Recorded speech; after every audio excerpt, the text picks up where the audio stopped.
2-3বারই এরকম করেছে। কি বলবো বলো, ওর খুব মজা লাগছে আর কি আমার সাথে এরকম দুষ্টুমি করতে। তা চলো ওর সাথে একটু দুষ্টুমি করলাম, ওর সাথে একটু খেললাম, ওকে সাঁতার শেখালাম। দেখো ওকে এরকম তুলে নিলাম, নিয়ে কোমরের নিচে হাত দিয়ে বলছি কি সাঁতার কাট।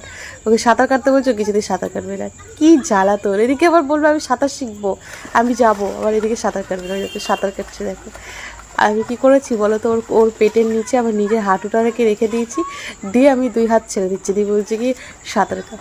আর ও যেই দেখছে আমি হাত ছেড়ে দিচ্ছি তখন চিৎকার শুরু করে দিচ্ছে। এমনি বেশ ভালোই সাঁতার কাটছিল। তারপরে দেখো ওই কাকুটা একদম নেমে পড়লো, আর এই কাকুটার জন্য জানি না আমার ভিডিওতে কপিরাইট আসবে কিনা, বুঝতে পারবো না। উনি কিন্তু ভয় সাহস করে চলে গেছি দেখছো। আর সব থেকে বেশি ভেতরে আমি কিন্তু গেছি, কেউ কিন্তু নামছে না।